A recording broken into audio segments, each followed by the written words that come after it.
உலகத்திலே நன்மையான காரியங்கள் எல்லாமே ஆசீர்வாதம் தான். எதெல்லாம் நன்மையான ஆசீர்வாதம்னா ஏதோ பெரிய ஸ்ரீ பூம்பான்னு சொல்லி ஒரு பூதம் மாதிரி வர்றதில்லை. நன்மையான காரியங்கள் என்னென்னவெல்லாம் நடக்கிறதோ வாழ்க்கையில இது எல்லாமே ஆசீர்வாதம் தான். அந்த ஆசீர்வாத நன்மைகள் எல்லாமே தேவனிடமிருந்து தான் வருகிறது, வேற எங்கிருந்து வரல. நன்மையான அந்த ஆசீர்வாத காரியங்கள் எல்லாம் யாக்கோபு 1ஆம் அதிகாரம் 17ஆம் வசனம், நம்ம எல்லாரும் வாசித்த வசனங்கள் வாசிங்க. நன்மையான எந்த ஈவும் பூரணமான எந்த வரமும் பரத்திலிருந்து உண்டாகி ஜோதிகளின் பிதாவினிடத்திலிருந்து இறங்கி வருகிறது. ஆமென். எல்லா நன்மையான காரியங்களும் தேவனிடத்திலிருந்து பரலோகத்திலிருந்து தான் இறங்கி வருகிறது. நம்ம ஆண்டவருடைய ஆசையே, அவருடைய ஸ்பெஷல் ஆசையே நம்மை ஆசீர்வதிக்கிறதே அவருக்கு பிரியம். ஆசீர்வாதம் என்றால் நன்மையான காரியம் என்று சொன்னேன். நன்மையான காரியத்திலேயே நம்மை நடத்த வேண்டும் என்பது அவருக்கு பிரியம். அது இஸ்ரவேல் மக்கள் மத்தியிலே சொன்னது நமக்கும் இப்பொழுது. எண்ணாகமம் 24ஆம் அதிகாரம் 1ஆம் வசனம் எடுங்களேன். இஸ்ரவேலை ஆசீர்வதிப்பதே கர்த்தருக்கு பிரியம் என்று கண்டபோது போது. பழைய ஏற்பாட்டிலே இஸ்ரவேலருக்கு முன்னாலே இருந்த ஆபிரகாமுக்கு கிடைத்த ஆசீர்வாதம் முழுவதும் பழைய ஏற்பாட்டிலே இஸ்ரவேல் மக்களுக்கு கிடைத்தது. அது எப்படி கிடைத்ததோ அதே போல புதிய ஏற்பாட்டிலே கூடிய உங்களுக்கும் எனக்கும் ஆண்டவராய் இயேசு கிறிஸ்துவினாலே நமக்கு கிடைக்கிறது. கலாத்தியர் 3ஆம் அதிகாரம் 9ஆம் வசனம் வாசிங்க. கலாத்தியர் 3:9. அந்தபடி விசுவாச மார்க்கத்தார் விசுவாசமுள்ள ஆபிரகாமுடனே ஆசீர்வதிக்கப்படுகிறார்கள். விசுவாச மார்க்கத்தார் விசுவாசமுள்ள ஆபிரகாமுடனே ஆசீர்வதிக்கப்படுகிறார்கள். அப்போ ஆபிரகாமுடைய ஆசீர்வாதம் சாதாரண ஆசீர்வாதம் இல்லை. அதே ஆசீர்வாதம் இஸ்ரவேல் மக்களுக்கு அப்படியே போயிற்று. அதே ஆசீர்வாதம் புதிய ஏற்பாட்டு மக்களாகிய உனக்கும் எனக்கும் இயேசு கிறிஸ்துவை ஏற்றுக்கொண்டதுனாலே உனக்கும் எனக்கும் வந்திருக்கிறது. அவர் தருகிற ஆசீர்வாதம் எல்லாமே, ஆசீர்வாதம் என்றால் நன்மையான காரியம். அவர் கொடுக்கிற ஆசீர்வாதம் நன்மையான காரியங்கள் எல்லாமே நமக்கு மாத்திரம்தான், புறஜாதிகளுக்கு அல்ல. ரொம்ப ஆச்சரியமா இருக்குல்ல? நமக்கு மாத்திரம்தான் நன்மைகள், நமக்கு மாத்திரம்தான் ஆசீர்வாதங்கள் தேவன் கொடுக்கிறார், புறஜாதிகளுக்கு அல்ல. நம்ம எல்லாருக்கும் தெரிஞ்ச காரியம் கானானிய ஸ்திரியை பற்றிய காரியம். கானானிய ஸ்திரீ தன்னுடைய மகள் பலவீனப்பட்டு வியாதிப்பட்டு கிடக்கிறாள் என்று இயேசுவிடத்தில் வந்த பொழுது இயேசு சொன்னார், அப்பத்தை எடுத்து நாய்க்குட்டிகளுக்கு போட மாட்டேன். ஆசீர்வாதமான நன்மையான காரியமான சுகம் கொடுக்கிறதுங்க. அது ஆஃப்டர் ஆல் குழந்தைக்கு சுகம் கொடுக்கிறது. அது கூட உலகத்து மக்களுக்கு கிடையாதுன்றார் ஆண்டவர். என் பிள்ளைகளுக்கு தான் உண்டு, என்னை ஏற்றுக்கொண்ட பிள்ளைகளுக்கு மாத்திரமே, கிறிஸ்தவர்களுக்கு மாத்திரமே உண்டு. அதனாலதான் ஆண்டவர் சொல்றாரு மத்தேயு 16ஆம் அதிகாரம் 24 அப்புறம் 26 2 வசனங்களையும் வாசிங்க. அப்பொழுது இயேசு தம்முடைய சீஷர்களை நோக்கி, ஒருவன் என்னை பின்பற்றி வர விரும்பினால், இல்ல மத்தேயு 15 24 26 காணாமல் போன ஆடுகளாகிய இஸ்ரவேல் வீட்டாரிடத்திற்கு அனுப்பப்பட்டேனே அன்றி மற்றபடி அல்ல என்றார். 26 அவர் அவளை நோக்கி, பிள்ளைகளின் அப்பத்தை எடுத்து நாய்க்குட்டிகளுக்கு போடுகிறது நல்லதல்ல என்றார். நாம் எல்லாரும் அவருடைய பிள்ளைகளுக்கு என்று தேவன் நன்மையான காரியங்களை, பிளஸிங்ஸ், ஆசீர்வாதங்களை வைத்திருக்கிறார். அது பிள்ளைகளுக்கு மாத்திரமே தான். அப்படியானால் ஆதாம் வழி வந்த அவர் படைத்த புறஜாதி மக்களுக்கு, ஆதாம் வழி வந்த அவர் படைத்த புறஜாதி மக்களுக்கெல்லாம் நன்மை கிடைக்காதா? ஆசீர்வாதங்களே கிடைக்காதா? கிறிஸ்தவனுக்கு மாத்திரம்தான் கிடைக்குமா? இது ஒரு பெரிய கேள்வி நம்ம எல்லாருக்கும் வரலாம். இதைத்தான் அப்பவே ஆண்டவர் சொல்லிட்டு போயிட்டாரு ஆபிரகாம் கிட்ட, ஆதியாகமம் 12ஆம் அதிகாரம் 3ஆம் வசனத்திலே சொல்லியிருக்கிறார் பாருங்க. உன்னை ஆசீர்வதிக்கிறவனை ஆசீர்வதிப்பேன், ஆ, உன்னை சபிக்கிறவனை சபிப்பேன். ஆ. பூமியில் உள்ள வம்சங்கள் எல்லாம் பூமியில் உள்ள சகல வம்சமும், இந்துவா இருக்கட்டும், முஸ்லீமா இருக்கட்டும், புத்தரா இருக்கட்டும், சீக்கியனா இருக்கட்டும், பூமியில் உள்ள வம்சங்கள் எல்லாம் சகல வம்சங்களை எல்லாம் உனக்குள் ஆசீர்வதிக்கப்படும். உனக்குள் ஆசீர்வதிக்கப்படும். உன்னை தான் ஆசீர்வதிப்பேன், உன் மூலமா தான் அவங்களுக்கு ஆசீர்வாதம். ரொம்ப ஸ்ட்ராங்கா சொல்லிக்கிறார் மாண்டவர். அப்போ நம் மூலமே தான் உலகத்துக்கு ஆசீர்வாதம். உலகத்து மக்களுக்கு டைரக்ட் ஆசீர்வாதம் இல்லை. அதே ஆதியாகமத்தில் 26ஆம் அதிகாரம் 5ஆம் வசனம், நான் உன் சந்ததியை வானத்தின் நட்சத்திரங்களைப் போல பெருக பண்ணி, உன் சந்ததி- ஈசாக்கு கிட்ட சொன்னது இது. உன் சந்ததி- முதல்ல படிச்ச வசனம் ஆபிரகாமிடம் சொன்னது, இந்த வசனம் ஈசாக்கிடம் சொன்னது. உன் சந்ததிக்கு இந்த தேசங்கள் யாவையும் தருவேன், உன் சந்ததிக்கு இந்த தேசங்கள் யாவையும் தருவேன், உன் சந்ததிக்குள் பூமியில் உள்ள சகல ஜாதிகளும் உன் சந்ததிக்குள் பூமியில் உள்ள சகல ஜாதிகளும். ஆசீர்வதிக்கப்படும். இன்றைக்கு இஸ்ரவேல் தேசத்தின் மூலமாய்த்தான் உலகமே வாழ்ந்து கொண்டிருக்கிறது. இன்றைக்கு கிறிஸ்தவர்களாலே தான் உலகமே வாழ்ந்து கொண்டிருக்கிறது. கேட்கறதுக்கு நமக்கு ஒரு மாதிரி சந்தோஷமா இருக்கலாம், நாம வாழ்ந்துட்டு இருக்கிறோமாங்கிறத முக்கியம். நம்முடைய வாழ்க்கையில நன்மைகள் இருக்கிறதா, ஆசீர்வாதங்கள் கிடைக்கிறதா, அதுதான் முக்கியம். இதைத்தான் இன்றைக்கு நாம் வேத பாடத்திலே ஆண்டவராகிய இயேசு சொன்னார். மத்தேயு 5ஆம் அதிகாரம் 13ஆம் வசனத்துல, நீங்கள் பூமிக்கு ஆ, உப்பாய் இருக்கிறீர்கள். நீங்கள் பூமிக்கு உப்பாயிருக்கிறீர்கள். உப்பானது சாரமற்று போனால் உப்பானது சாரமற்று போனால் எதினால் சாரமாக்கப்படும். எதினால் சாரமாக்கப்படும்.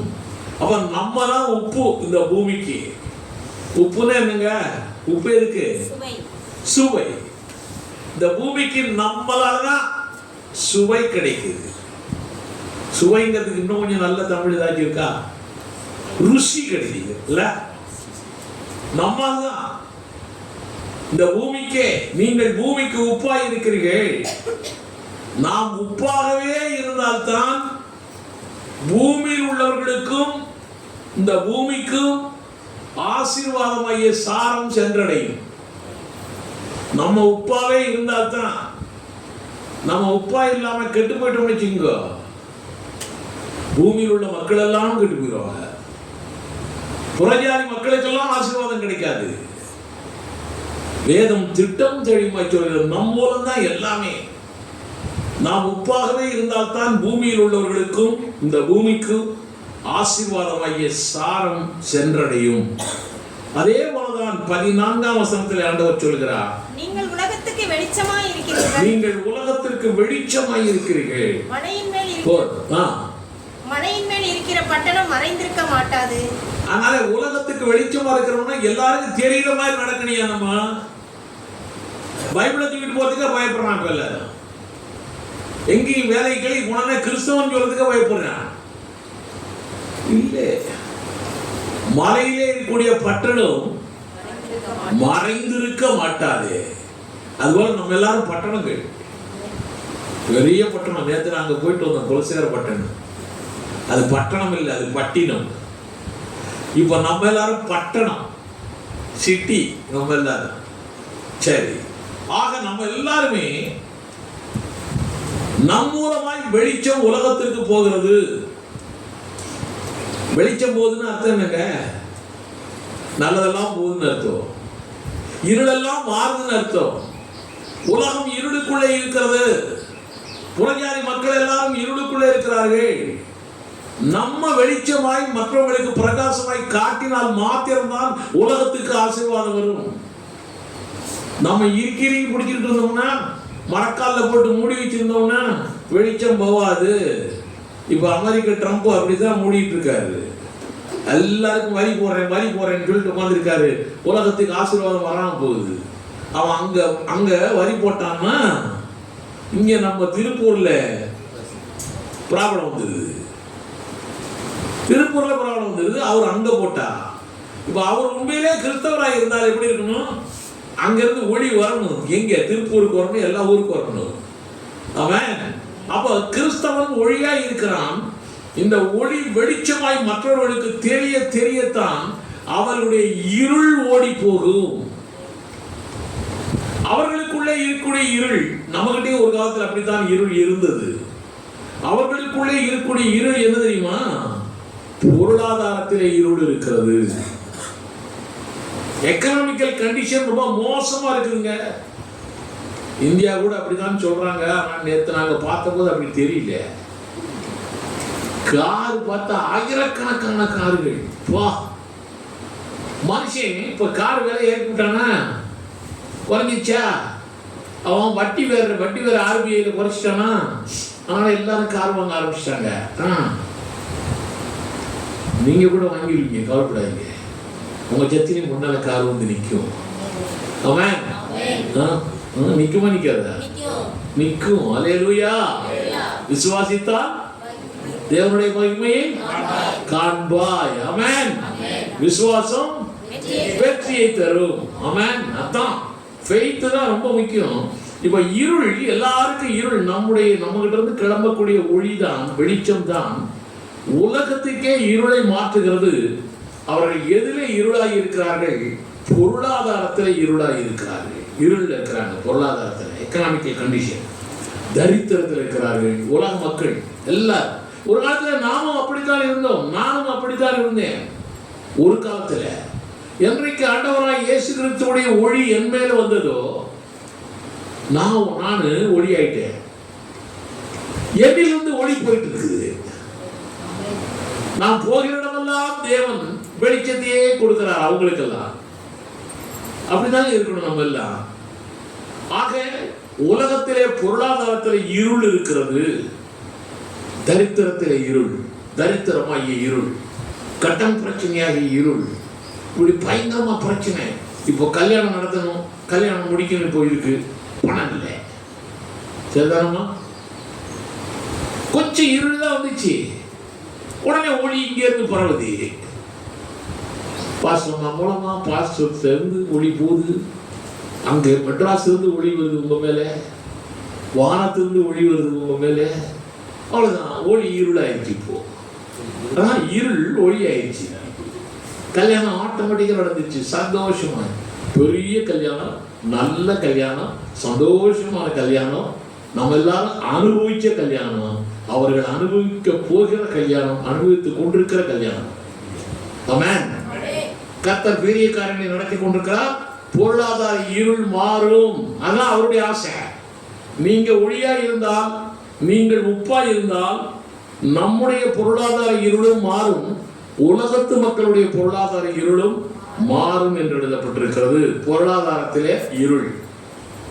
இரண்டாவது இருள் சரீர ஆரோக்கியத்திலே இருள். சரீர ஆரோக்கியத்திலே இருள். வியாதியாய் கிடக்கிறார்கள்.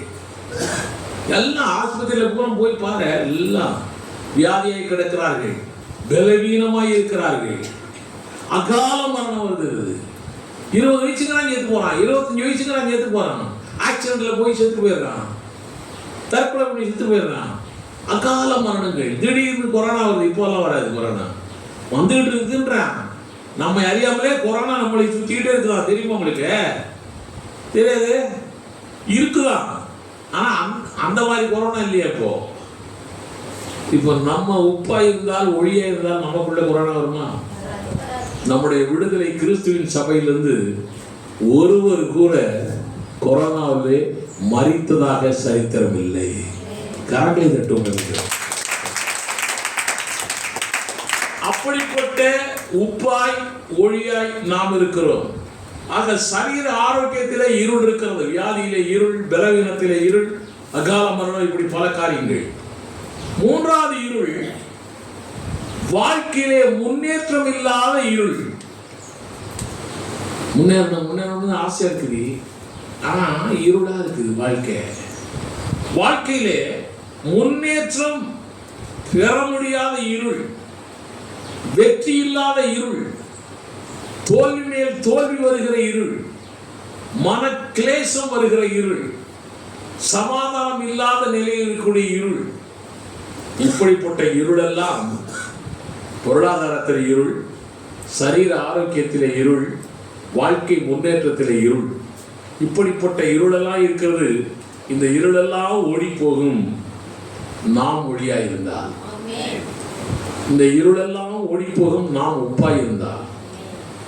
ஏனென்றால் தேவன் நம்மை மாத்திரம் ஆசீர்வதிக்க விரும்பல, நம் மூலமாய் உலகத்தை ஆசீர்வதிக்க விரும்புகிறாரு.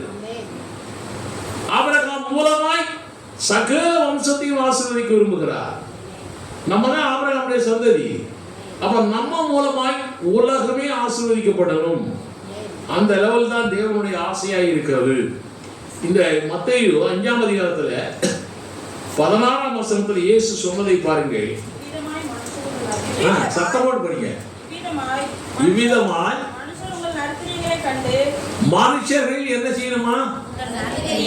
நம்முடைய நல்ல செயல்பாடுகளை மனுஷன் பார்க்கணும். மனுஷன் பார்க்கணும். புது மாப்பிள்ளை புது பொண்ணுக்கு தான் இது. உங்களுடைய நல்ல செயல்பாடுகளை உலகம் பார்க்கணும், சபையார் பார்க்கணும். மனுஷனுடைய நற்கிரியைகளை என்னங்க கண்டு கேட்கல எனக்கு. பரலோகத்தில் இருக்கிற உங்கள் பிதாவை மகிமைப்படுத்தும்படி. அதாவது நம்மிடத்திலிருந்து நல்ல கிரியைகள் போச்சுன்னா சந்தோஷப்படுறது யாரு? நம்ம பிள்ளைகள் இருக்குல்ல, நம்ம பிள்ளைகள் நல்லபடியாய் வளர்ந்துக்கிட்டு போயிட்டு மார்க் பண்ணிக்கிட்டு நல்லபடியாக போயிட்டு வேலைக்கு போயிட்டு இப்படியெல்லாம் இருந்தாங்கன்னா சந்தோஷப்படுறது யாரு? அப்பா அம்மா. இப்போ கல்யாணம் பண்ணி கொடுத்தாச்சு, இவங்க 2 பேரும் நல்ல கிரியைகளை பார்த்து சந்தோஷப்படுறது யாரு? பொண்ணோடைய அப்பா அம்மா, மாப்பிள்ளையோடைய அப்பா அம்மா, இவங்க தான் சந்தோஷப்படுவாங்க ரொம்ப. அதுதான் ஆண்டவர் சொல்றாரு, உங்களுடைய நற்கிரியைகளை பார்த்து பரலோகத்தில் இருக்கிற உங்கள் பிதாவை மகிமைப்படுத்தும்படி வசிங்கப்பா. உங்கள் வெளிச்சம் அவர்கள் முன்பாக பிரகாசிக்க கடவுது. தேவன் மகிமைப்படணும்னா உங்கள் வெளிச்சம் அவர்கள் முன்னாலே பிரகாசிக்கப்பட வேண்டும். உலகத்தார் மத்தியிலே பிரகாசிக்கப்பட வேண்டும். அப்பதான் தேவன் சந்தோஷப்படுறார். அவர் சந்தோஷப்பட்டார்னா இஸ்ரவேலை ஆசீர்வதிப்பதே அவருக்கு பிரியம். அவர் எப்பெல்லாம் சந்தோஷப்படுறாரோ அப்பெல்லாம் காசு கொட்டும் நம்ம மேல.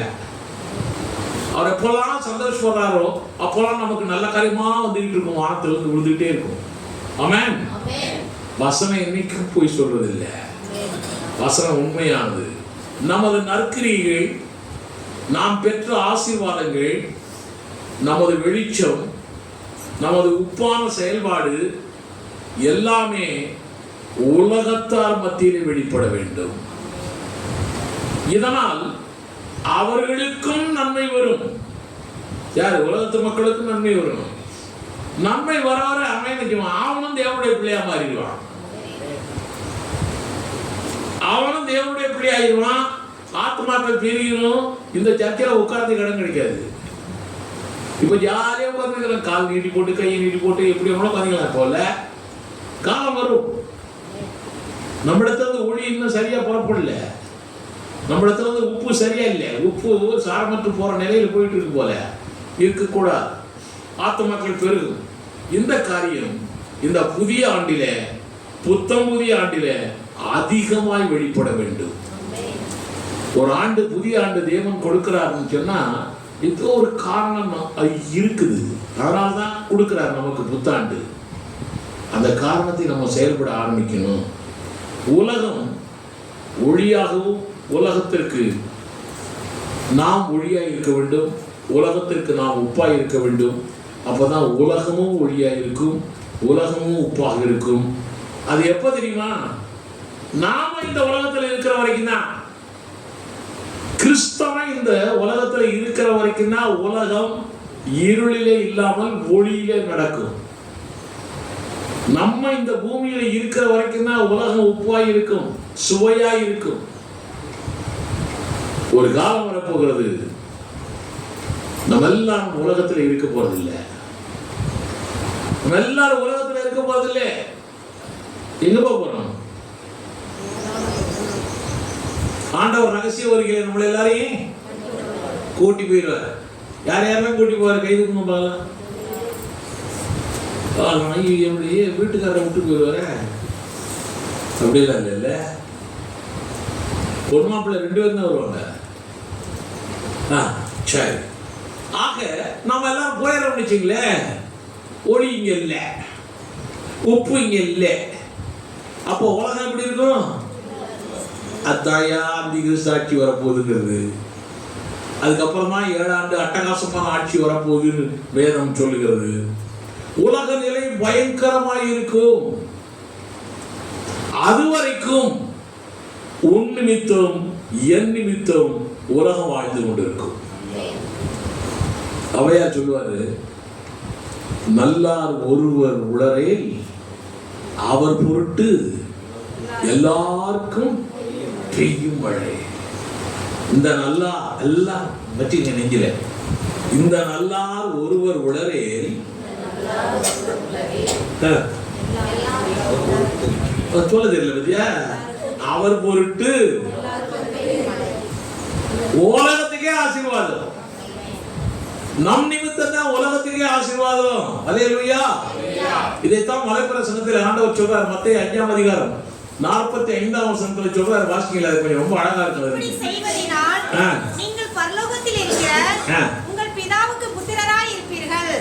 அவர் தீயோர் மேலும் யாரு? பிதா. தீயோர், கொலைகார பையன், திருட்டு பையன், காமவிகாரக்காரன், குடிகாரன், எல்லார் மேலும், தீயோர் மேலும் நல்லோர் யாரு? நம்மதான். மத்தியா கரெக்டா சிஸ்டர் சொல்லிட்டாங்க. தீயோர் மேலும் நல்லோர் மேலும் தமது சூரியனை உதிக்க பண்ணி எலெக்ஷன் சொல்லப்பா. நானு எலெக்ஷனை சொல்லல, ஆண்டவர் சொல்லி இருக்கிற சூரியன் அது. தமது சூரியனை உதிக்க பண்ணி நீதி உள்ளவர்கள் மேலும். நீதி உள்ளவர் யாரு? நீதி உள்ளவர்கள் நம்மதான். தேவ நீதி நம்மகிட்ட இருக்கு. நீதி உள்ளவர்கள் மேலும் அநீதி உள்ளவர்கள் மேலும் மழையை பெய்ய பண்ணுகிறார். மழை பெய்யறது. அவையார் இதை பார்த்தா எழுதியிருக்காங்க பாட்டு. எல்லாம் நம்ம புத்தகம் திருட்டு கேஸ். நம் நிமித்தம் உலகமே ஆசீர்வதிக்கப்பட போகிறது. அப்படியானால் நாம் நன்மைகளை பெற்றே ஆக வேண்டும். நாம் ஆசீர்வாதங்களை பெற்றே ஆக வேண்டும். ஆண்டவருடைய விருப்பம் தான். நீ எப்படி நன்மையான பையனா இருக்கணும், ஆசீர்வாதமா இருக்கணும். நீ அவ்வளவுதான். ஆசீர்வாதம் பெற்றே ஆக வேண்டும். அதற்கு என்ன வழி? வழியும் கொடுக்கிறாரு. இது எப்படின்னா, புண்ணையும் காட்டி புண்ணுக்கு மருந்தும் போட்டு எல்லாம் செய்யற ஆள் நம்ம ஆளு. டேய், உனக்கு புண்ணு வந்துருக்குடா பாருடா, உனக்கு அது தெரியலடா காட்டுவாரு. அப்புறமா அழுதுட்டு இருக்கானா, கவலைப்படாதா, மருந்து தரேன், அதரா மருந்து. புண்ணுக்கு மருந்து ஆண்டவர். நீ ஆசீர்வாதத்தோடு இருந்தால் உன் நிமித்தம் உலகம் ஆசீர்வதிக்கப்படும். நீ ஆசீர்வாதத்தோடு இருக்கணும். உனக்கு ஆசீர்வாதம் குறையா இருக்குது. நன்மையான காரியங்கள் குறையா இருக்குது. நடக்க போகுது. எனக்கு ஒரு பெரிய சந்தேகம் தெரியுமா? கல்யாணம் முடிச்சு அடுத்த நாள், நேத்து அவளை பத்தி தான் சொல்லிட்டு இருக்கேன். கல்யாணம் முடிச்சு நேத்து அடுத்த நாள் பைக்ல எல்லாம் ஓட்டம் ரெடிமா போயிருக்குது. அந்த முன்னாள் இருக்கிற 3 பைக்ல எங்க போயிருக்கு தெரியுமா? Pearl city, Royal city. அங்க போய் நிலவாங்க போயிருக்குது. இப்பவே நேற்று கல்யாணம், இன்னைக்கு பிளாட் வாங்க போகுது. அல்லேலூயா சொல்லுவோமா? ஏதோ அவங்களுடைய வாஞ்சி இருக்கு. அந்த தம்பி இப்ப சொல்ல, ஜான்சன் ஒரு 2 வருஷத்துக்கு முன்னாலே எங்கள்கிட்ட சொல்லிட்டாரு. 1 வருஷத்துக்கு முன்னாலேயே தூத்துக்குடியில் லேண்ட் வாங்கணும். இதான் செய்யாத லேண்ட் வாங்கி போட்டிருக்கியப்பா, எதுக்கு வீணாய் செலவழிக்கிற? கல்யாணம் முடியும் முதல்லன்னு சொன்னாங்க. இல்லை, அங்கேயும் வாங்கணும். பத்தியா, கல்யாணம் முடிச்ச அடுத்த நாள் அவ உள்ளத்துல குத்திக்கிட்டு இருந்தப்ப அந்த குத்தல் அம்மா மூலமா வந்துச்சு. 2 பேரும் ஒருத்தர் குத்தல் தான். அதான் காலத்தால கிளம்பிட்டாங்க. சரி, பரவாயில்ல, அவங்க நினைச்ச காரியம் நடக்கட்டும். ஏன்னா நம்ம ஆசீர்வாதத்தோடு வாழணுங்கிறதான தேவனுடைய ஆசை. நம்ம நன்மையாய் வாழ வேண்டும் என்பதுதான் தேவனுடைய ஆசை. என்னமா ஆசீர்வாதமா வாழணும், கவலைப்படக்கூடாது. அப்பதான் உலகத்து மக்களுக்கு ஆசீர்வாதம் கிடைக்கும். சரி, இப்போ ஆசீர்வாதமாய் வாழ வேண்டும் என்றாலே அதற்கு வழி ஆண்டவர் சொல்லியிருக்கிறார். நம்ம ஆட்கள் ஆண்டவரை என்னை ஆசீர்வதி, என்னை ஆசீர்வதி, அது ஜெபம் பண்ணுவான் ஒருத்தனும் இல்லை, ஆசீர்வதி ஆசீர்வதி ஆசீர்வதியும் கர்த்தரே அப்படியெல்லாம் பாட்டு பாடிட்டு இருப்பாங்க. இப்படியே நீ பாடிக்கிட்டு இப்படியே ஜெபம் பண்ணிக்கிட்டு உபவாசம் இருப்பாங்க, இருந்துக்கிட்டு ஆசீர்வதி ஆண்டவரே கண்ணீர் விட்டு அழுவான். பாவம், எனக்கெல்லாம் பிறந்ததுலேருந்து கண்ணீரே வந்ததில்லை. நான்லாம் ஆண்டவர்கிட்ட கண்ணீர் விட்டே அழ மாட்டேன். அவர் எங்கள் அப்பா யோ கொடுக்குறியா இல்லையா அப்படி கேட்கணும் எங்கள் அப்பா கிட்ட. இப்படிதான் சுஜி நினைக்குது அவங்க அப்பா கிட்ட அப்படிதான் கேட்கணும்னு சொல்லி. இனிமே நான் எப்படியா கேட்கறது? சரி, எப்படியோ கேட்கறதுக்கு முன்னாடி கொடுத்துருவாரு அவர், கவலைப்படாத. சரி, நல்ல அப்பா. ஆமா, எனக்கு அவர் பால்குறை மேல ரொம்ப ரொம்ப எனக்கு சந்தோஷம். நினைத்ததை நடத்தியே முடிப்பவன் நான் இல்லை, அவரு நினைத்ததை நடத்தியே முடிப்பவர். அதெல்லாம் எல்லாராலும் முடியாதுங்க. தேவன் அவர்கள் மேலே ஏதோ ஒரு விசேஷமான காரியத்தை வைத்திருக்கிறார். அதனாலதான் இந்த காரியம் முடிந்தது. இல்லைன்னா நடக்காது. அவங்களுக்குள்ள பொருளாதார காரியங்கள், அவங்களுக்குள்ள சூழ்நிலைகள், குடும்பத்தில் இருக்கக்கூடிய சூழ்நிலைகள் எல்லாம் பார்த்தாலே நடக்காது. இது நடந்திருக்கிறது என்று சொன்னால் நடக்கும் என்பார் நடக்காது, நடக்காது என்பார் நடந்து விடுது. அதுதான் நடந்துச்சு இப்போ. அல்லேலூயா. ஆக இந்த ஆசீர்வதியும் சொல்லிக்கிட்டு பாட்டு பாடிக்கிட்டு ஜெபம் பண்ணிக்கிட்டு உபவாசம் இருந்துக்கிட்டு கண்ணீர் விட்டு அழுதுகிட்டு அழுதாத்தான் கொடுப்பாரு ஆண்டவரே. என்னமா நீங்க குழந்தை வச்சிருக்கீங்களே, நிறைய பேர் அப்படிதான் சொல்லி கொடுக்குறாங்க. நீ நல்லா அழுவு அழுவு, அண்ணாள் அழுதா, அவ அழுதா, இவ அழுதா, நீ அழுவு. யோ, நான் அழக்கூடாதுன்னு சொல்லி தானே அவர் அழுது முடிச்சிட்டாரு சிலுவையில. எனக்காக அவரே அழுது முடிச்சிட்டாரு. பழைய ஏற்பாட்டுக்காரங்க அழுது அழுது அழுது அழுது கெட்டு போயிட்டான். அதனால நீங்க எல்லாம் அழாதேன்னு சொல்லிட்டு போன ஒரே தேவன் நம்முடைய தேவன். அழவே கூடாது. நேற்று நாங்கள் மணப்பாடு போயிட்டு வந்தோம். அங்கே நிறைய அப்படியே குடிசில ஏதோ வச்சுருந்தாங்க. அதில் ஒரு இதில் இஸ்ரேல் மக்களுக்கு அவர் என்ன செய்கிறாரு, ஆறுதல் கொடுக்குறாருன்னு ஒரு வசனம் இருந்துச்சு. என்னுடைய பேத்தி கேட்டா, இன்னும் ஆறுதல் கொடுக்குறாரு, இவரே சிலுவையில் சுமந்துக்கு போயிட்டு இருக்காரு, இவருக்கே உடம்பு வழியா இருக்குது, இன்னும் ஆறுதல் கொடுத்தாரு. அவர் சொன்னாரு, எனக்காக அழாதீர்கள், உங்களுக்காகவும் உங்கள் பிள்ளைகளுக்காகவும் அழுங்கள். நம் தேவன் எப்பவுமே நம்ம அழவே கூடாது. நம்ம பிள்ளைகள் அழுகிறதை கண்ணீர் விடுகிறத பார்த்து சும்மா இருப்பீங்களா நீங்க? உங்களை தான் கேட்குறேன். இல்லை, அவன் பையன் ஒரு மாதிரி கண்ணை வச்சுட்டாவே கஷ்டமாயிடும் நமக்கு. இல்ல நமக்கே இப்படின்னா அந்த ஆவிக்குரிய தகப்பனுக்கு எப்படி இருக்கும்? நானெல்லாம் இம்மட்டுமாய் வாழ்கிறது அவரால் தான், நீங்களும் அப்படித்தான். அல்லேலூயா. அதனால இப்படி ஆடி பாடி கதறி இப்படியெல்லாம் ஆசீர்வதியும் கேட்டா பத்தாது. நீ ஆசீர்வதியும்னு சொல்லிட்டாலே போதும், நன்மைகளை கொடு ஆண்டவரை சொல்லிட்டா போதும். அங்க ரெடியா பேங்க்ல பணம் இருக்குது, ரெடியா எடுத்து போடான்றாரு அவரு. நீ கேட்டாவே போதும். அதான் இன்னைக்கு பாஸ்டர் அம்மா ஒரு வசனம் சொன்னாங்கல்ல, லூக்கா 6:38, கொடுங்கள் அப்பொழுது உங்களுக்கு கொடுக்கப்படும். அவர் கொடுக்கிறதுக்கு ரெடியா இருக்க. இப்போல்லாம் செக் வேண்டியதில்லை, ஒன்றும் வேண்டியதில்லை. அவர் கையில் ஜிபே இருக்குது, ஃபோன்பே இருக்குது, எல்லா பேயும் இருக்குது, அவர் கையில் பேடிஎம் இருக்குது, எல்லாம் இருக்குது. இப்போல்லாம் வர வர அவரும் இம்ப்ரூவ் ஆகிட்டா இருக்கு. ஆரம்பத்தில் செக்கு தான் கொடுப்பாரு, இல்லை அப்படிதான் நாங்கள் பிரசவம் பண்ணோம் அப்போ. இப்போ அப்படியெல்லாம் பிரசவம் பண்ண முடியாது இல்லை. இப்போ கொஞ்சம் வித்தியாசமாயிடுச்சு, நாடு வித்தியாசமாயிடுச்சு. நம் தேவனும் நமக்கு ஏற்றபடி வித்தியாசமாக்கி காட்டிக் கொண்டிருக்கிறார். ரைட். ஆக இப்போ ஆசீர்வதியும்னு ஒரு வார்த்தை கேட்டா போதும், அவர் ஆசீர்வதிக்க தயாரா இருக்கிறார். நீ அதை பெற்றுக்கொள்ள தயாரா இருக்கிறாயா? அதான் கேள்வி. அவர் ஆசீர்வதிக்க தயார்பா, நீ பெற்றுக்கொள்ள தயாரா இருக்கிறாயா? அதுதான் கேள்வி, மெயின் காரியம். நிறைய பேர் அவர் உங்களுக்கு கார் வாங்கி கொடுக்கலாம்னு நினைக்கிறாருன்னு வச்சுங்க, நீ பெரிய காருன்ற வந்துடும் காரு சொல்ல முடியாது. கார் வாங்கி கொடுக்கணும்னு நினைச்சிட்டாரு வச்சுங்க. எனக்கெல்லாம் எதுக்கு ஆண்டவரே காரு இப்படி நீ சொன்னீங்கன்னா உனக்கு சைக்கிள் கூட கிடைக்காது. வா, அவர் ரெடியா இருக்காருப்பா அவனுக்கு கொடுக்கறதுக்கு. அதனால நீ என்ன செய்யணும்?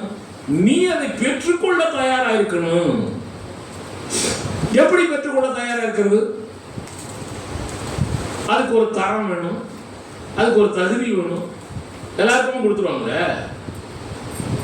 எல்லாருக்குமே கொடுத்துருவாங்க, கொடுங்க. அதுக்கு ஒரு தகுதி வேணும், தரம் வேணும், குவாலிட்டி வேணும், எல்லாம் வேணும், நம்மிடத்துல இருக்கணும். அது இல்லாதனாலதான் பல கிறிஸ்தவர்கள் ஆசீர்வாதம் இல்லாமலே போகிறார்கள். நம்மிடத்தில் அந்த குவாலிட்டி, அந்த தரம், அந்த தன்மை நம்மகிட்ட இல்லாதனால பெற்றுக்கொள்ளத்தக்கதான தன்மை அவர் ரெடி. பெற்றுக்கொள்ளத்தக்கதான தன்மை, குவாலிட்டி நம்மகிட்ட இல்லைன்னா எல்லாரும் உங்களை நீங்களே யோசிச்சு பாருங்க.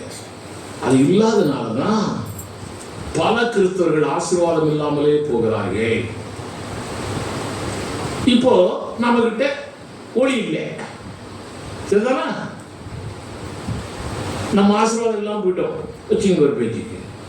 இதை உலகத்துக்காரன் பார்க்குறான். என்ன பார்க்குறான்? இந்த பிரதர் யாரு? கிறிஸ்தவர் பாரு, விடுதலை கிறிஸ்டியன் சொல்லிக்கூட அவரு போயா வெளியே வந்தா தம் அடிச்சு அலையிறான், வெளியே வந்தா டாஸ்மாக்கு போறேன், ஊர் சுத்திறான். இங்கே உலகத்தார் மத்தியில் இந்த பேச்சு போதா இல்லையா? இப்போ நம்மால் வித்தியாசமா இருக்கான்னு வச்சுங்களேன். ஒரு வித்தியாசமாய், ஒரு தரம் உள்ளவனாய், ஒரு குவாலிட்டி உள்ளவனாய் நம்மால் இருக்கிறான்னு வச்சுங்க. நமக்குன்னு ஆசீர்வாதம் கிடைக்குது, அங்கிருந்து வருது. இந்த ஆசீர்வாதம் வெளியே ஒளி மாறி வெளியே போறதுனால உலகத்தாருக்கும் ஆசீர்வாதம் கிடைக்குது, சரிதானா? அதனால நம்மால் எல்லாம் உண்டு. நம்ம சாதாரண ஆள் இல்லை. இப்ப அவர் செய்யாததுக்கு பதிலா நம்ம மூலமா செய்ய வைக்கிறாரு. அல்லேலூயா. அப்போ உலகத்தார் எல்லாரும் நம்ம பக்கம் வரணும்னா நம்ம ஆசீர்வாதத்தோட வாழணும், ஒளியா இருக்கணும், உப்பா இருக்கணும். அப்ப அதுக்கு தகுதி என்ன? அதுக்கு ஒரு தகுதி இருக்குல்ல. உபாகமம் 11:27 வாசிங்க. இது நம்ம எல்லாரும் தெரிஞ்ச வசனம் தான். உபாகமம் 11:27. இன்று நான் உங்களுக்கு கற்பிக்கிற உங்கள் தேவனாகிய கர்த்தரின் கற்பனைகளுக்கு பொண்ணே வாசிக்கிறியா? நானும் பொண்ணு மாப்பிளைய உட்கார வச்சு எத்தனையோ இடத்துல பிரசங்கம் பண்ணியிருக்கிறேன். அது ரெண்டும் உட்காந்துருக்கும். இங்க பொண்ணும் வாசிக்குது, மாப்பிளையும் எழுதி போகுது, எல்லாம் வேலை செய்யறாரு. எல்லாம் ஊழியத்தில் பெரிய ஆட்கள் போல. நாம நினைக்கிறதை விட பல மடங்கு அவர்கள் மூலமாய் நாம் பார்க்க போறேன், நாம் பார்க்க போறோம். அல்லேலூயா. வாசிங்க. கீழ்ப்படிந்தீர்களானால் ஆசீர்வாதம். அவர் சொல்லுகிற வார்த்தைக்கு கீழ்ப்படிந்தால் தான் ஆசீர்வாதம். சர்ச்சைக்கு வாடாம வரல பாரு இன்னைக்கு நிறைய பேரு. அதனாலதான் ஆசீர்வாதம் இல்லாம இருக்கான், நன்மையான காரியங்கள் இல்லாம இருக்கான். அதனாலதான் கண்ணீரோடும் கவலையோடு இருக்கிறான். ஆசீர்வாதம் கர்த்தாவே, ஆசீர்வாதம் கர்த்தாவேன்னு சொல்லிட்டு உட்காந்துருக்கிறான் இல்லையா? அதனால வேதம் அப்படித்தான் சொல்லுகிறது. உபாகமம் 28:2 வாசிங்க. நீ உன் தேவனாகிய கர்த்தரின் சத்தத்துக்கு செவி கொடுக்கும் போது எப்படி சொல்லிருக்குன்னா, நான் சொல்ற தேவனுக்கு சத்தத்துக்கு செவி கொடுங்கல மோசே சொல்ல, நீ உன் தேவனாகிய. அப்ப நமக்கு எவ்வளவு க்ளோஸ் கான்டாக்ட் உண்டாக்குறாரு மோசே. நீ உன் தேவனாகிய கர்த்தரின் சத்தத்துக்கு செவி கொடுக்கும் போது, கர்த்தரின் சத்தத்துக்கு செவி கொடுக்கும் போது இப்பொழுது சொல்லப்படும் ஆசீர்வாதங்கள் எல்லாம் உன்மேல் வந்து உனக்கு பலிக்கும். நம்ம காதுதான் செவிட்டு காதாய் போச்சே. பைபிள் படிக்கிறது இல்ல, ஜெபம் பண்றது இல்ல, பிரசங்கம் கேட்கும் போதே தூக்கம் அப்படி இப்படியோ வந்துகிட்டு இருக்குது. இன்னைக்கு கொஞ்சம் ஞாயிற்றுக்கிழமை ஒரு நாள் தான் லீவு, இன்னைக்கு கொஞ்சம் 10 மணி வரைக்கும் தூங்கலான்னு பார்த்தேன். இந்த பாஸ்டர் 9 மணிக்கு வா வா வான்றாரு. பெரிய தொல்லையா இருக்குது அவரோட. சாயங்காலம் வேற பெண்கள் கூட்டம்ன்றாரு, சாயங்காலம் வேற சிறுவர்கள் கூட்டம்ன்றாரு. இன்னைக்கு ஒரு நாள் ரெஸ்ட் இருக்கவே விட மாட்டேங்கிறாரு. இதெல்லாம் ஆவிக்குரிய சந்தோஷங்கள். இங்க ஆவிக்குரிய ரீதியில சந்தோஷத்துல வந்துட்டீங்கன்னு வச்சுங்களேன், சாயங்காலம் ஆவிக்குரிய சந்தோஷத்துல இருந்தீங்கன்னு வச்சுங்களேன், ஆட்டோமேட்டிக்கா உங்க சரீர பலவீனம் எல்லாம் போயிடும். நல்லா சந்தோஷமா இருக்கலாம். அல்லேலூயா. எனக்கு அப்படிதான் இருக்குது. எனக்கு எத்தனை வயசுன்னு நினைக்கிறீங்க? பொம்பளைன்னு சொல்ல மாட்டாங்க, நான் சொல்லிடுவேன். எனக்கு எத்தனை வயசு? 74. 75 வரப்போகுது. ஆனாலும் நான் ஒன்றும் கவலைப்படுறது இல்லை. அங்க ஒரு ஆள் உட்காந்துருக்குது, என்னுடைய அக்கா. எங்களுக்கெல்லாம் வயசு கூடிச்சு. ஆனாலும் இப்படிப்பட்ட ஆராதனையில, இப்படிப்பட்ட செமினார்ல, இப்படிப்பட்ட கூட்டங்கள்ல நாங்க போய் உட்கார்ந்துட்டு இருந்துட்டு வரும்பொழுதுதான் எங்க உடம்புலயே ஒரு பெரிய ரத்த ஓட்டம் ஓடுது. அல்லேலூயா. அனுபவம் இருக்கணும். இதுக்கெல்லாம் அனுபவிச்சு பார்த்தா தான் தெரியும். சும்மா காகிதத்தை கையில வச்சுக்கிட்டு சக்கரைன்னு சொன்னா இனிக்காது. ஆக்சுவலா சக்கரை வாய்க்குள்ள போட்டா தான் இனிக்கும். அல்லேலூயா. அன்னைக்கு மாப்பிள்ளை போனோம்னா மாமனார் ஏதோ ஒன்று வாய்க்குள்ள போட்டாராம, அது இனிச்சிச்சா கசந்துச்சான்னு தெரியல எனக்கு. அது போல வாய்க்குள்ள போட விரும்புறாரு ஆண்டவர், நீ வாயை திறக்க மாட்டேங்கிற. நீ என்ன நினைக்கிற, மருந்து விருந்து கொடுத்துருவாரு ஆண்டவர்னு நினைக்கிற. சின்ன பிள்ளைகள வாயத்தரமாக திறக்க மாட்டாங்க, ஏன்னா மருந்து விருந்து கொடுத்துருவாங்களோன்னு பயம் அவனுக்கு. சரி, எப்படியோ போட்டு. ஆக இதை பெற தகுதி என்னன்னா, அவர் சொல்லுகிற வார்த்தை அப்படியே கீழ்ப்படியும். அப்படி கீழ்ப்படிந்து விட்டால் உனக்கு ஆசீர்வாதம் தானா வந்துகிட்டு இருக்குது, வானத்திலிருந்து வந்துகிட்டு இருக்கு. இதுல நீ எந்த அளவுக்கு விசுவாசத்தோடு அவருடைய வார்த்தை கீழ்ப்படுகிறாயோ அந்த அளவுக்கு நன்மைகள் வந்து சேரும். எல்லா ஆட்களும் ஹெலிகாப்டர் வராது, எல்லா ஆட்களுக்கும் பஸ் வராது, கார் வராது, பைக் வராது, எல்லா வீட்டுக்கும். நீ எந்த அளவுக்கு விசுவாசத்தோடு இருக்கிறாய், வளர்கிறாயோ உன்னுடைய வளர்ச்சிக்கு ஏற்றபடியே தேவன் ஆசீர்வாதங்களை உனக்கு கொடுத்து கொண்டே இருக்கிறார். பாருங்க, நம்ம எல்லாம் இப்போ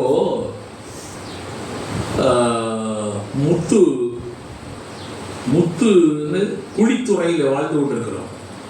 இந்த ஏரியாவுக்கு பேருங்க முத்து நகர்ல. நாங்க போய் பார்த்தோம். அங்க போய் சவேரியர் சேவியர் எந்த ஏரியாவில் வேலை செஞ்சிருக்காராம், முத்துக்குழி துறை. முத்துக்குடிக்கிறது எந்த ஊரு? தூத்துக்குடியிலிருந்து மணப்பாடு வரைக்கும் ஓடி செஞ்சிருக்காரு. முத்துக்குழித்துறை. சரி, இந்த முத்து எதுல இருந்து வருது? என்னையா கிளாஸ் எடுக்கிறியா நீ? டீச்சர்லாம் பதிக்கும் போது நம்ம வந்து கிளாஸ் எடுக்க முடியுமா? முத்து எதுல இருந்து வருது? சிப்பில இருந்து வருது. எப்படி வரும்? திடீர்னு வந்துருமா? சிப்பி திறந்தே இருக்கணும் எப்பவுமே. திறந்து இருந்து வானத்திலிருந்து மழை துளி விழுவும். துளி விழுந்த உடனே அந்த துளியும் சிப்பியும் இணைந்து முத்தாய் மாறுகிறது. ஆனா எல்லா சிப்பியிலையும் முத்து இருக்காது. தகுதி உள்ள சிப்பியில தான் முத்து இருக்கும். இந்த சபையில தகுதி உள்ள சிப்பிகள் எது? வானத்துல வருவியா ஆசீர்வாதம்? மழை தண்ணி மாதிரி. Are you ready? ரெடியா இருக்கிறோமா? அவ்வளவுதான். நமக்குள்ள எல்லாம் முத்துக்கள் தான். இந்த வருஷம் முத்தான வருஷம் என்று நான் சொல்லி இருக்கிறேன். முத்தான வருஷத்தை முதல் மாதத்திலே கண்டுவிட்டோம். ஒரு முத்து. இனி எத்தனை முத்துக்கள் வரப்போறதோ தெரியல. கல்யாணங்கிறது சாதாரணம் இல்லையில. கல்யாணங்கிறது தேவனுடைய பார்வையிலே அதுதான் அவர் செஞ்ச முத வேலை. ஆண்டவர் செஞ்ச ஏதேனில் செஞ்ச முதல் வேலை அதான் அவர் செஞ்சிருக்காரு. அப்ப கல்யாணம் ரொம்ப முக்கியம். அப்ப வாழ்த்துறை செஞ்சது ரொம்ப முக்கியம் இல்லையா? நல்ல காரியம் செஞ்சிருக்காரு. Very good. கர்த்தர் நல்லவர். ரைட். ஆக நாம் எல்லாரும் முத்துக்கள் விளைவிக்கக்கூடிய சிப்பியா இருக்க வேண்டும். அப்பதான் நமக்கு ஆசீர்வாதம் வரும். நம்ம விதையை எங்க வேணாலும் போடலாம். இங்க பாருங்க, என்ன நட்டாலும் முளைக்குது இந்த இடத்துல. அங்க இதே போல ஒரு சர்ச்சை செய்யாருன்னு ஒரு இடம் இருக்குது. அங்க என்ன போட்டாலும் சரியா வளர மாட்டேங்குது. இப்போ நிலமும் முக்கியம் இல்ல. விதை வருது, உரங்கள் வருகுது, ஆனா நிலம் முக்கியம். நீ நல்ல தன்மையோட இருக்கணும். நீ தான் நிலம்.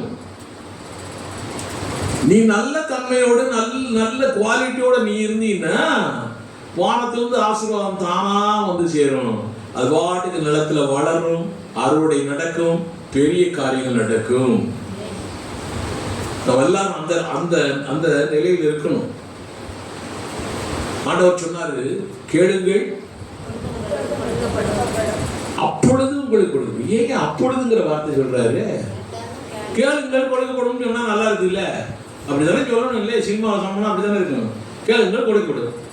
அவர் அப்படி சொல்ல, கேளுங்கள் கேட்டா தான் கிடைக்கும்னு அர்த்தம். அதுக்கு பேரு நீ கேட்டா தான் கிடைக்கும். கேளுங்கள் அப்பொழுது யாருக்கு கொடுக்கப்படும்? உங்களுங்கிறது யாரு? தகுதி உள்ளவன். தகுதி உள்ளவன், தகுதி உள்ளவனுக்கு தான் கொடுக்கப்படும். இந்த ஒரு பேரபிள் சொன்னார் ஆண்டவர், தாழ்ந்து பேரபிள் ஒன்று. பேரபிள்னா தமிழ்ல இருக்கு. ஓமானம் சொன்னார்.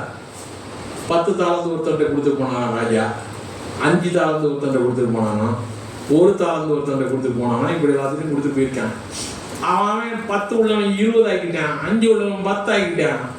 ஒன்னா இருக்கிறவன் உன்னையதான் திருப்பி கொண்டாந்து கொடுக்குறேன். ஏன்டா திருப்பி கொண்டாந்து கொடுக்குறேன்? நீ அதுவும் கொடுக்கலன்னா என்னைய கொண்டு போட்டுருவிய, நான் அதை செலவழிச்சிட்டேன்னு சொல்லியிருப்பிய. உன்னை பத்தி எனக்கு நல்லா தெரியுங்கிறான் ராஜா கிட்ட பார்த்து. அப்ப நம்ம ஆண்டவரை பத்தி நமக்கு நல்லா தெரியாதனால்தான் இப்படி உட்காந்துருக்கிறோம். அவரை பத்தி நல்லா தெரியணும். இவன் அந்த ஒன்றை என்ன செஞ்சிருக்கான் தெரியுமா? போய் வியாபாரம் பண்ணல, மண்ணுக்குள்ள போட்டு புதைச்சி போட்டான். அது ஒரு ராஜா வரும்போது மண்ணை தோண்டி இந்தப்பா ஒன்று வச்சுக்கோ. அவன் 10 கொடுத்தவன் 20 கொடுக்குறான். அப்ப ராஜாவுக்கு எப்படி இருக்கும்? சந்தோஷமா. 5 கொடுத்தவன் 10 கொடுக்குறான், 2 கொடுத்தவன் 4 கொடுக்குறான். எப்படி 1 கொடுத்தவன் 1 தான் கொடுக்குறான். கோவம் வந்துச்சு. உடனே ஆண்டவர் சொல்றாரு, இதை கொண்டு போய் நீ பேங்க்ல போட்டிருந்தா கூட வட்டி கிடைச்சிருக்கும்ல, பேங்க்ல போட்டிருந்தா கூட கிடைச்சிருக்கும்ல வட்டி. ஏன்னா இந்த அறிவு கூட உனக்கு இல்லை. நான் கிறிஸ்தவங்கள நிறைய பேர்ல இப்படிப்பட்ட அறிவுகள்லாம் உண்டு, அறிவிலிகள் உண்டு, இப்படிப்பட்ட ஆட்கள்லாம் உண்டு. ஏன்டா இந்த வேலை செய்யற அப்படி சொல்லிட்டு அவர் சொன்ன வார்த்தை தெரியுமா? உனக்கு அறிவு இல்லை, உனக்கு தாளந்து இல்லை, உனக்கு நல்ல தன்மை இல்லை, நல்ல கேரக்டர் இல்லை, நல்ல குவாலிட்டி இல்லை. அதனால இல்லாதவனுக்கு நான் கொடுக்க மாட்டேன், இருக்கிறவனுக்கு தான் கொடுப்பேன். அதனால வானத்திலிருந்து ஆசீர்வாதம் ரெடியா இருக்குது. நீ தகுதி உள்ளவனாய் இருந்தால், வார்த்தைப்படி நடக்கிறவனாய் இருந்தால் உனக்கு நான் கொடுப்பேன். இல்லை என்றால் கிடைக்காது. ஆண்டவர் அப்படிதான் சொல்றார். அது இங்கேயோ வானத்திலிருந்து நமக்கு பொண்ணும் முத்தும் போடுவார்னு நினைச்சிருக்காதீங்க. நம்ம ஊர்லயே வச்சுட்டு போயிட்டாரு. பையன் போயிட்டாருமா, பொண்ணு எங்க வச்சிருக்காரு? பரவாயில்ல வச்சிருக்காரு. என்ன பேச மாட்டேங்குது? பேச மாட்டேங்குது. என்னோட பேசுங்கள கொஞ்சம். பொண்ணு தங்கம்லாம் எங்க வச்சிருக்காரு? நம்ம ஊர்ல உனக்கு கீழே தோண்டிடாத நாளைக்கு வந்து இதுக்குள்ள தங்கம்னு அவர் சொல்லிட்டு போயிட்டாரு. அதனால இதுக்குள்ள தங்கம் இருக்கும் போது அவர் ஒரு தீர்க்கத்தை சும்மா சொல்லிட்டு போயிட்டாரு போல. ஒரு வேலைக்கு இருந்தாலும் இருக்குன்னு சொல்ல முடியாது. சரி, எப்படியோ ஆக தங்கம், பொண்ணு, வெள்ளி எல்லாம் இங்கதான். இப்போ தங்க விலை எவ்வளவு? 1.25 லட்சம். இதெல்லாம் நினைச்சு பார்க்க முடியாது. இனி ஒரு ரூபாய் தங்கம் வாங்க மாட்டாங்கல்ல, நம்ம தான் வாங்குவோம். ஒரு ரூபாய் வாங்க மாட்டேன், நம்ம தான் வாங்குவோம். அல்லேலூயா. கர்த்தர் பெரியவருங்க. போன வாரம் ஜிஆர்டிக்கு போயிட்டு வந்தவன் நாங்க. நான் இல்ல, இன்னொரு ஆளோட நாங்க போனோம். அது யார்? ஊழியக்காரரு. நம்ம ஊழியக்காரரு, இங்க இருந்து உருவான ஊழியக்காரரு. கொஞ்சம் கொஞ்சம் புரிஞ்சிருக்குன்னு நினைக்கிறேன் உங்களுக்கு. சரி, அதுக்கு மேல சொல்லக்கூடாது. அப்புறம் உங்களுக்கு கோபம் பொறாம வந்துச்சுன்னா அது வேற தொல்லை பிடிச்ச வேலை இல்லை. அதனால ஜிஆர்டி அந்த பையன் இங்கேயே கஸ்தூரி போய் கொண்டு வந்துட்டாங்க. அதை காட்ட முடியும் தான் கொண்டு வந்தாங்களா என்னன்னு தெரியல. சரி, எப்படியோ இருக்கட்டும். ஆக உலகத்துக்காரனால வாழ முடியாது. அவன் இருளுக்குள்ள இருக்கிறான். இது 1.5 லட்சம் போனோம்னா 5 லட்சம் போனோம்னா எனக்கு கவலை. நாம தங்கத்தையே படைத்த என் தேவன் என்னோடு இருக்கிறார். சும்மா சாதாரணம் இல்லை. அதனால ஆண்டவர் இங்கே தான் வச்சுட்டு போயிருக்காரு எல்லாத்தையுமே. பிசாசு என்ன செஞ்சான், அந்த நன்மையான காரியங்கள் எல்லாம் உங்களுக்கு கிடைக்க கூடாதுன்னு சொல்லி அவன் கண்ட்ரோல்ல உள்ளுக்குள்ள கொண்டாந்து வச்சுட்டான். அவன் கண்ட்ரோல்ல உள்ளுக்குள்ள கொண்டாந்து வச்சுட்டான். ஆண்டவர் சொல்றாரு, இந்த அரண்மனைக்குள்ளதாண்டா பூரா ஆசீர்வாதம் இருக்குது, பிசாசு பூட்டி வச்சிருக்கிறான், நீ என்ன செய்ய? இரும்பு தாழ்பாட்களை உடைத்து வெண்கல கதவை திறந்து உள்ளே போ அப்படின்றாரு. உள்ளுக்குள்ள சொத்து பூரா இருக்குது, பூரா இருக்கு. நமக்கு ஆசீர்வாதம் என்ன வேணும்? பணம் வேணுமா? உண்டு. சேலை வேணுமா? இங்க எந்த ஊருக்கு போறோம் சேலை வாங்கிறதுக்கு? எந்த கடை? அதான் எந்த கடை? முக்கியமான கடை பெண்களுக்கு ஒண்ணுதான் இருக்கும். நீங்க ஒண்ணு என்னம்மா? சின்ன துறையா? பரவாயில்லையப்பா. ஆக எல்லாம் பிசாசு அடைச்சி வச்சிருக்கான், நம்ம அங்க போக முடியல. சரிதானே? ஆண்டவர் சொல்ற, நீ போடாத. இரும்பு தாழ்பாட்களை உடைத்து வெண்கல கதவுகளை திறந்து உள்ளே போ. வெண்கலம் பிசாசி. அந்த கதவை திறந்து உள்ள போ. எப்படி போறது? ஆண்டவரே தேர ஆண்டவரே, தேர ஆண்டவரே, நான் போன ஆண்டவரே சொல்லாத. உன்ட்ட எல்லாம் கொடுத்துட்டேன், உன்னால எல்லாம் கூடும். எப்படிங்க திறக்கிறது? அது ஒரு பாட்டு எழுதியிருக்கிறேன், இசை பண்ணிட்டு இருக்காரு அவரு. சரி, இது எப்படி திறக்கிறது? இது வரைக்கும் தெரியல. பிசாசு பூட்டி வச்சிருக்கிறத திறக்க தெரியல. நீ சொல்லுவா, நீ வாடகை பிரச்சனை பண்ணிட்டு போயா? எல்லாரும் கேள்வி கேட்டுருக்கிறேன். நானும் சாயங்காலம் போகணும் ஊருக்கு. அதாவது நம்ம எல்லாரோட உள்ளத்திலையும் பதியணும் காரியங்கள். திறக்கணுமே, எப்படி நம்ம திறக்கிறது? பிசாசு பூட்டிட்டு இருக்கிறேன், எப்படி நம்ம திறக்கிறதுக்கு என்ன செய்யறது? நீங்க அலிபாபா 40 திருடர்கள் சினிமா பார்த்தீங்களா? பால்துறை பார்த்துருப்பாரு. நாங்க எல்லாரும் பழைய ஆட்கள் இல்ல, பாத்தீங்களா? எம்ஜிஆர் வருவதில்ல. அந்த பெரிய பெரிய கோட்டை, அந்த கோட்டையை திறக்கணும். எப்படியா திறக்கிறது? அப்படியே ஒவ்வொருத்தரையா செக்யூரிட்டி கிட்ட கேட்டு கேட்டு கேட்டு அந்த தாரக மந்திரத்தை வாங்கிட்டார் எம்ஜிஆர். வாங்கிட்டு அங்க போய் நின்று அண்டங்கா கசு அபுக்கா குரு திறந்துடுச்சு திறக்குங்க. உடனே உள்ள போயிட்டாங்க. அது போல நம்ம எப்படியா திறக்கிறது? என்னங்க,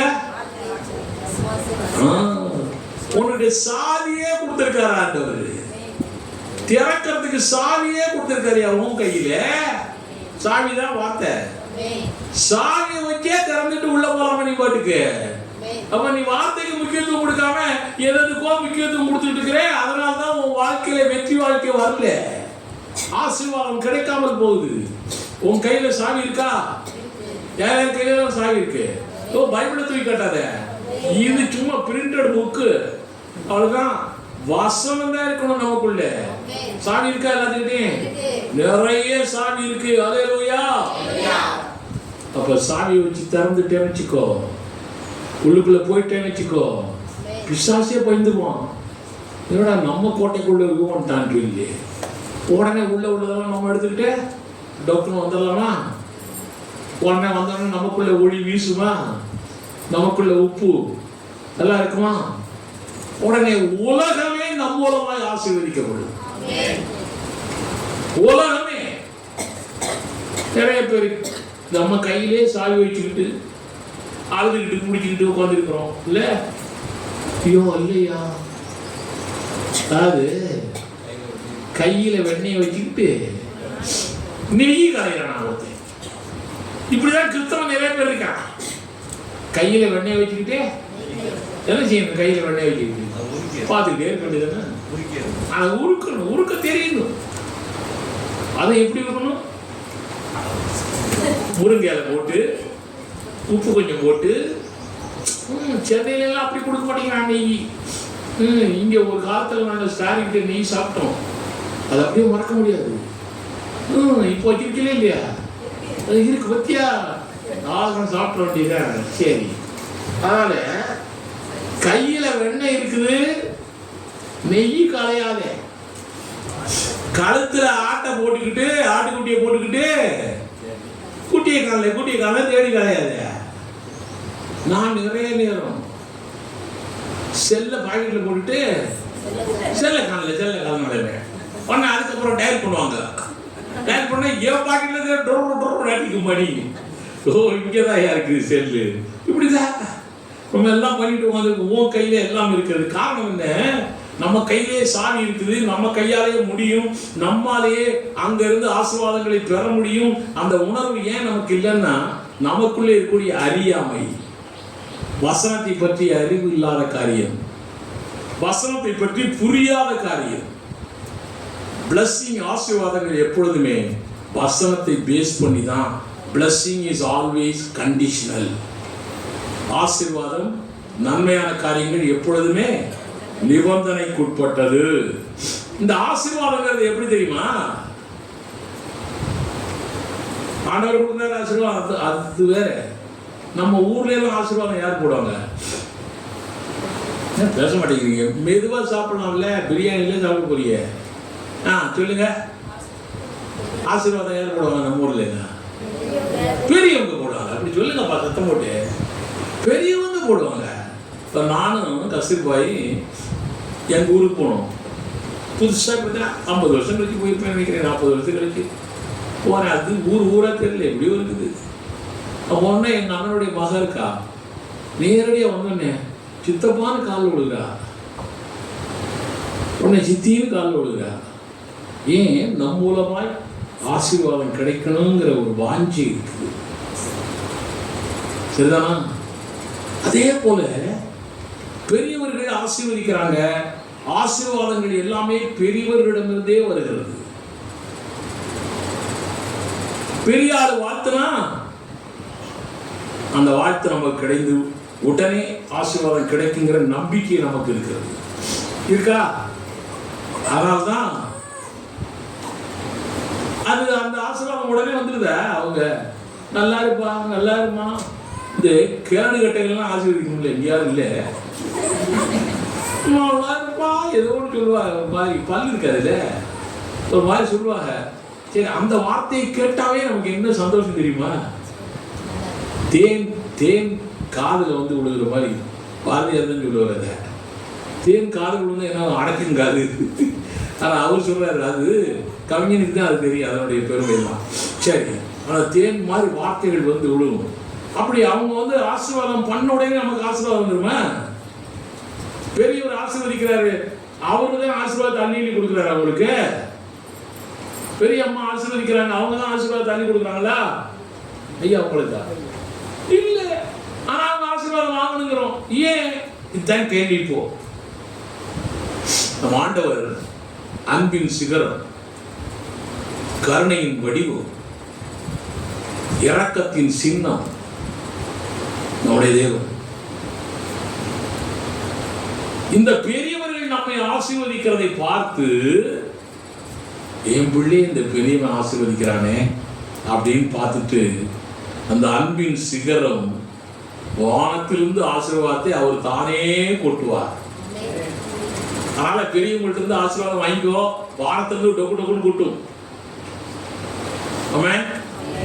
அதனாலதான் இப்போ பாஸ்டர்கள்லாம் இந்துக்கள் வீட்டுக்கோ முஸ்லீம் வீட்டுக்கோ அல்லது ரட்சிக்கப்படாதவங்க வீட்டுக்கு போனா கூட, பாஸ்டர்யா கொஞ்சம் ஜோம் பண்ணிட்டு போயிருங்க ஐயா. அவங்க என்ன நினைக்கிறாங்க? இவர் மூலமாய் நமக்கு ஆசீர்வாத வார்த்தைகள் வந்தால் நமக்கு ஆசீர்வாதம் கிடைக்கும்னு நினைக்கிறாங்க. நம்ம என்ன நினைக்கிறோம்? நம்மளும் அப்படிதான் நினைக்கிறோம். ஆனா நமக்கு ஆசீர்வாதம் வானத்திலிருந்து வருதுன்னு நினைக்கிறோம்.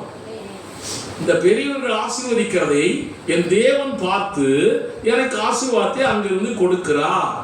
அதுதான் முக்கியமான காரியம். பாருங்க, அந்த ஆசீர்வாதம் கண்டிஷன் தான். நீ அவங்களுக்கு கீழே முட்டிக்கால் போடணும். போடுவியா? குண்டு மனுஷன் ஆகிட்டேன் நாங்கள், எங்கிட்ட முட்டிக்கால் போடுறது? தம்பினா போட்டுருவான் இல்லை, அது கீழே விடணும். சும்மா நீ குடிக்கவே போதும். மரியாதை கொடுத்துட்டா போதும். அவங்க ஒன்று நல்லா இருப்பா, நல்லா இருப்பா சொல்லுவாங்களா? இது பாருங்க, இது எங்கிருந்து வந்துச்சு? இது எங்கெங்கேயோ வரல. எல்லாம் நம்ம பைபிள் தான். ஆபிரகாம்னு ஒருத்தர் இருந்தான். ஆபிரகாம் ஒருத்தன் இருந்தான், இன்னொருத்தன் மெல்கிசேதேக்குன்னு ஒருத்தன் வந்தான். மெல்கிசேதேக்கு ஆபிரகாமை ஆசீர்வதிக்கிறான். அதை பத்தி எழுதியிருக்காரு பவுல் பாரு, எபிரேயர் 7:7. எபிரேயர் 7:7. சிறியவன் பெரியவனாலே ஆசீர்வதிக்கப்படுவான். எப்படிங்க? சிறியவன் பெரியவனாலே ஆசீர்வதிக்க. அதான் பெரிய ஆள்டா நம்ம ஆசீர்வாதங்கிறது. சிறியவன் பெரியவனாலே ஆசீர்வதிக்கப்படுவான். அதற்கு சந்தேகமே இல்லை. அதுக்கு சந்தேகமே இல்லை. வாழ்த்திட்டாங்கன்னா நமக்கு வானத்துல வந்துருது, இவர்கிட்ட இருந்து வராது. நம்மை வாழ்த்துகிற அளவுக்கு அவங்கள்ட்ட நம்ம அன்பா இருக்கிறோம். அவங்க நம்மை வாழ்த்துற அளவுக்கு அவங்கள்ட்ட கீழ்ப்படிதல நம்ம இருக்கிறோம். நம்மை வாழ்த்துற அளவுக்கு அவங்க உள்ளத்துல நம்ம போய் இணங்கிட்டோம். யார்? பெரியவங்க உள்ளத்துல. அப்படி இருக்கும் பொழுதுதான் ஆட்டோமேட்டிக்கா ஆசீர்வாதங்கள் தானாய் வரும். இப்ப சபையில பாஸ்டர் ஆசீர்வாதம் போடுறாரா? போடுறாரா? போட மாட்டாரு. அவங்க சர்ச்சில் போடுறாரு. என்ன போடுறாரு? அப்படியே கர்த்தராகிய இயேசுவின் கிருபை, பிதாவாகிய தேவனுடைய அன்பும் பரிசுத்தாவியானுடைய ஐக்கியமும் நம்ம எல்லாரோடும் இன்றும் என்றும் சதாகாலம் இருப்பதாக சொல்லிட்டாரா? கிளம்புகிறாரு. இன்னும் இருக்குது பிரசங்கம். சரி சொல்லிட்டாங்களா? அவரா கொண்டாந்து உங்களுக்கு ரூபாய் கொடுக்குறாரு? அவரா கொண்டு வந்து சேலை வேசிகளை கொடுக்குறாரு? பெரிய ஒரு சின்னவங்களே ஆசீர்வதிக்கிறார். அதனாலதான் மேடை நிற்கிறோம். நாங்கெல்லாம் பெரிய நாங்க பெரிய இல்ல, ஆண்டவர் வச்சிருக்காரியா. ஆமென். நாங்கெல்லாம் உங்களோட சின்ன ஆளு. ஆமென். பாரு, இவங்க ஆசீர்வாதம் போட்டா ஆண்டவர் பார்க்கிறார். நம்ம பிள்ளைகளை பெரியவர் ஆசீர்வதிக்கிறார். உடனே அவருக்கு சந்தோஷப்பட்டு வானத்திலிருந்து ஆசீர்வாதம் நமக்கு கொட்டுன்னு கொட்டும். அல்லேலூயா. அப்படி கொட்டணும்னா நம்மை தகுதிப்படுத்திக் கொள்ளணும்ல. நமக்கு ஒரு குவாலிட்டி இருக்கணும், தகுதி இருக்கணும்ல. தகுதி இல்லாம வசனப்படி நடக்காம இஷ்டப்படி நடந்தீங்கன்னா வானத்திலிருந்து கொட்டுமா? இப்ப எப்படிதான் நடக்கிறது சொல்லி கொடுக்கிறது தான் ஆவியானவர். அதனாலதான் ஆவியானவரை பெற்றுக்கொள்னு சொல்றோம். அதனாலதான் உபவாச கூட்டத்துக்கு வாங்கன்னு சொல்றோம். அதனாலதான் ஆவியானவரை பெற்றுக்கொண்டு அக்கினி அபிஷேகம், ஆவியின் அபிஷேகத்தை பெற்றுக்கொண்டு சொல்றோம். அவர் தான் வழி நடத்துகிறார் நம்மை. ஆமென். நம்ம எல்லாரும் எழுதி நிக்கலாமா?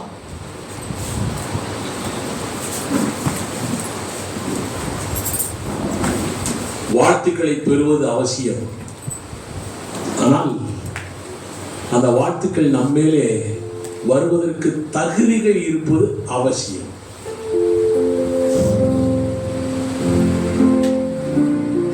தேவனுடைய பிள்ளைகளே, எல்லாரும் கண்களை மூடி தேவனை நோக்கி பாருங்கள். இது ஒரு முக்கியமான நேரம். தேவன் ஒவ்வொருவரோடும் இடைப்படுகிற நேரம். எல்லாரும் கண்களை மூடி தேவனை நோக்கி பாருங்கள். தேவனுடைய ஆசீர்வாதம், தேவன் கொடுக்கிற நன்மையான காரியங்கள், தேவனுடைய ஆசீர்வாதம் எல்லாம் நம்முடைய பிறப்புரிமை, birthright, நம்முடைய பிறப்புரிமை. அந்த பிறப்புரிமையை கொடுக்க நம் தேவன் தயாராய் இருக்கிறார். அதற்கு தகுதிப்படுத்திக் கொண்டால் தான் நாம் ஆசீர்வாதத்தோடு வாழ்ந்து வெற்றி வாழ்க்கை வாழ முடியும். நாம் அதற்கு தகுதிப்படுத்திக் கொள்ள வேண்டும். அப்படி நாம் தகுதிப்படுத்தி அந்த ஆசீர்வாதத்தை பெற்றுக்கொண்டால் அதனாலே உலகமும் ஆசீர்வதிக்கப்படும்.